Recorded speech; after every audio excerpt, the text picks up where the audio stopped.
Morning, Michelle, and thanks for having me on the show this morning. So it's quite interesting that, we were faced with this global health crisis, and that's when people sort of remembered the steps that they needed to take to live a healthy lifestyle. Suddenly, exercise became very important. We're all drinking mixtures of garlic and ginger in the morning. Yeah, that's very true. And it's like when you prepare for war, when war has started. Yeah. Remember, immune system, it's a system that is in our bodies to protect our bodies from all kinds of diseases. But immune system must be, strengthened on a daily basis so that when infections, start to attack, they find your immune system stronger. The reason why we've lost many lives is because the pandemic found many people already sick, and it was like too little, too late. By the time people ran around with garlics, with gingers, it was already too little, too late. And that is why we have lost a lot of lives now during COVID-19 pandemic. And of course, you're talking about the kinds of the kinds of comorbidities that make you more susceptible to severe disease when it comes. And those are the lifestyle diseases like high blood pressure, like diabetes, for example. Yeah, that's very true. Until we understand as a country, especially our country like ours, South Africa, we're in, the issue of healthy living is not really promoted even by our own government, by the way, right? We've got a structure that says we're more investing on people who are already sick, right? There's more investment on drugs, right? When you go to our clinics, it's more about come to us when you are already ill, right? So we need to invest more on health promotion. We need to say to people, don't wait for yourself to get sick first, then you come to our clinics. We need to have programs in our clinics, in our schools, in our communities that says to people, what is diabetes? How not to have diabetes? What is cancer? How not to have cancer? So if we can invest in, education around that, on health promotion, there's a saying that says prevention is better than cure, right? So then people will be educated and understanding that we don't have, a choice. We must just get out on the roads and jog every morning. We must just drink water. We must just sleep, enough, and you must just eat healthy. Yeah. And that is a message that we need to get across, not only when we are, observing the Healthy Awareness Day, but on a daily basis. Which is tomorrow, I understand. Yes, that's tomorrow. Healthy Living Awareness Day, February 19th. So we talk about South Africa being one of the unhealthiest countries in the world, but we're also the most unequal country in the world. Yes. Where the gap between the rich and the poor is such an incredibly wide gap. Does that explain in some way some of the lifestyle diseases that we do find here? Because buying healthy food is so expensive and is so difficult. I normally say that in those days when we were growing up, when we could not afford all these expensive things, we were very healthy because we walked to schools, long distances. We did not have all these processed foods in our lunch boxes to school, and we did not have spent all of our time in front of televisions.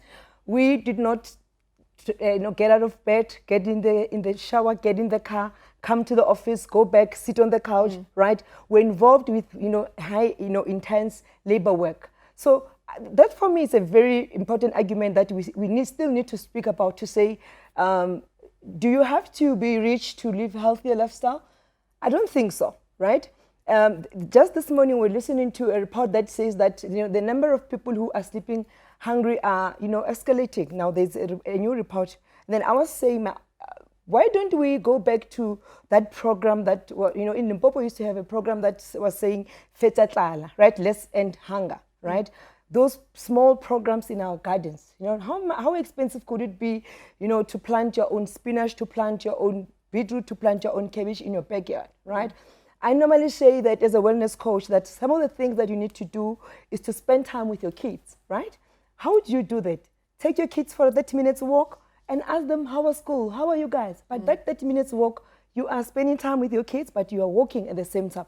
Do you need to have millions on your accounts to do that? I don't think so. Yeah. So we really need to understand that this is a matter of life and death. Let us just incorporate small things that we do on a daily basis. If we're going to the mall, use the high end of the entrance. If you're going to that, just introducing walking up the stairs, drinking water. Those small things that you do on a daily basis will ensure, a longer, healthy life. You don't need to have salmon every day in your refrigerator, or asparagus or broccoli. Yeah. Just basic things on how we used to live when we were still young that can make sure that you live a healthier, longer life. Yeah, absolutely. I mean, if I'm watching this interview now and I do find myself in February, I missed out on starting with running in January. I missed out on the start of the year, healthy kick.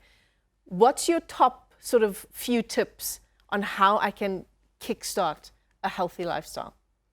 Michelle, you see, the issue of behavior is very important. I normally let me quickly give this analogy because it's very much important for people to understand that when you have a car, right? A car performs particular functions on a daily basis, but that car needs fuel, the car needs oil, the car needs water, right? So the car does not decide one morning that, this week I'm not going to have water. You can imagine what will happen. It will knock the engine, and by the time the engine is knocked, it will have all multiple conditions. You'll probably even be advised to sell it, right? So this body that must perform functions on a daily basis, it needs water, it needs fueling, it needs all these things to, the lung must, circulate the air, you need the blood, the heart that must pump the blood, and all these functions, the digestive system, the nervous system, they all need fueling, right? So that is why I normally say to people that when people ultimately have got, failures of internal organs, vital organs, it's because the engine of the body has knocked, right? And then unfortunately with the car, you can sell it and buy another one. But with this body, you cannot trade in your body. So once the engine in the body has knocked, you've got all these multiple conditions, you are then bound to be on chronic medication for the rest of your life. So prevention is better than cure. We need not to treat, healthy living as a January, as a New Year's resolution. Or a Monday. It must not be treated as now there's COVID, let's run around with garlic. We don't have to treat it like it's an occasion, right? It's not an occasion for a car to have water. It's not an occasion for a car to have fuel. Without fuel, the car will stop, right? So even our body, it's not an occasion for us to, I'm on diet, I'm going to drink water, right? From Monday. Yeah, I'm on diet, I'm going to eat spinach. No, your body needs spinach for it to function. So you need to understand that, because if you don't fuel your body, it's going to just drop and die. And that's a fact. That's why you hear now people, we hear that somebody has just collapsed, right?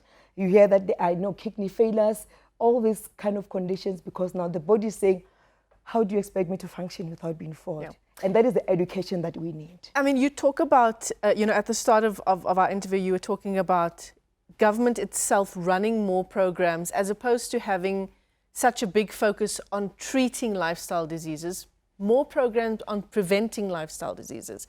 And the incentive for government to do that is a very real incentive in terms of our economy, because it has a knock-on effect on productivity. Exactly. I mean, if we've got an unhealthy workforce, people who after every third day they are in clinics, they are not at work, people who are not healthy, who are sleeping in the offices because of all these problems, productivity will decline.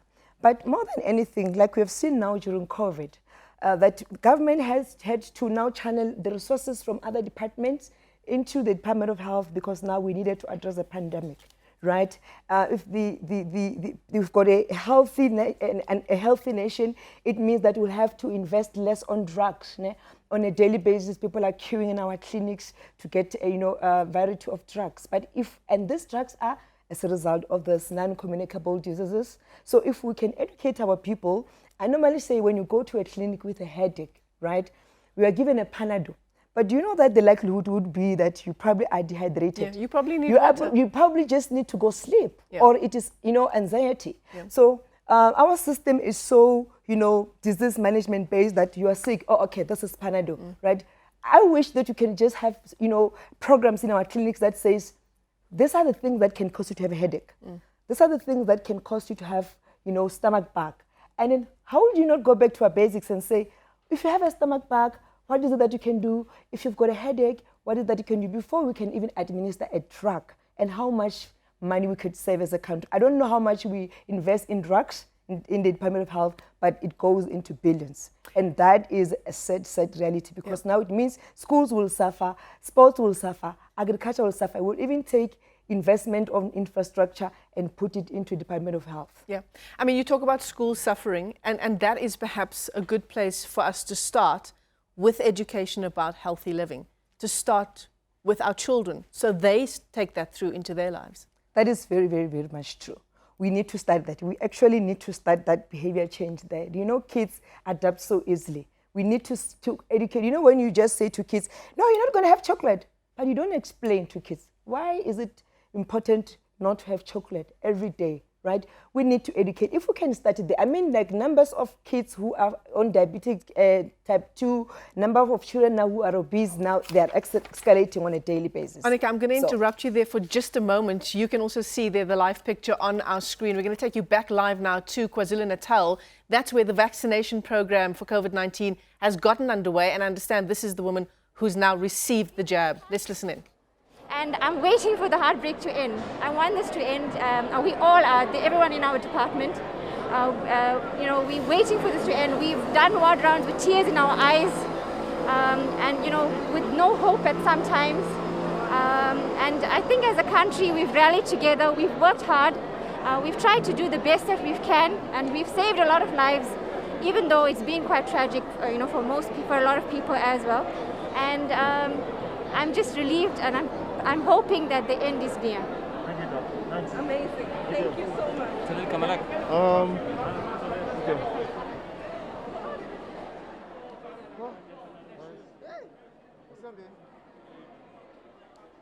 Right, we were trying to get the name tag of the nurse there who was the first. I understand she is a nurse, but we'll clarify her job title for you. It's the first to get the COVID-19 vaccine, the Johnson & Johnson jab, there at the Prince Mshiyeni Hospital in Umlazi in KwaZulu-Natal as the fight against the coronavirus now gains traction. The first of those vaccines administered just yesterday in Khayelitsha. The President and Health Minister, Dr. Zweli Mkhize, also among those to get the first vaccine, along with 5 healthcare workers there. Just some information for you, just in terms of how the vaccine rollout will take place. We understand the hospitals in the various provinces that will be administering the vaccines will receive 5,000 doses of the Johnson & Johnson vaccine, and they will be prioritized, of course, for frontline healthcare workers. As you know, we have 80,000 Johnson & Johnson vaccines, which is only a drop in the ocean. I'm going to bring the discussion back to studio for just a moment. Onicca Moloi has been talking to us about the importance of a healthy lifestyle. And it comes down to, you know, you were talking about the immune system, how important it is on the daily basis to support your body in the functions it needs to do. Incredible scene there to see the first vaccine in KZN being administered. Incredible. Your final comments?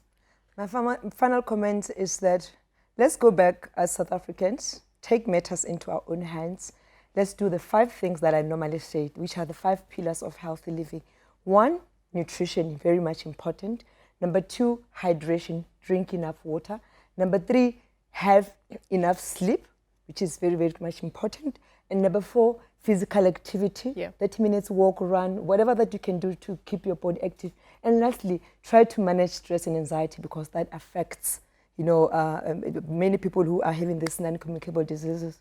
You realize that most of them because of stress and depression and all that. So if you can just do these 5 things on a daily basis and make them a lifestyle, educate our children. Will, in the next 5 years, I'll be in the studio and we'll be talking a different scenario altogether. Let's hope so. I look forward to it. Onicca Moloi, thank you so much for coming into studio. It's been great talking to you.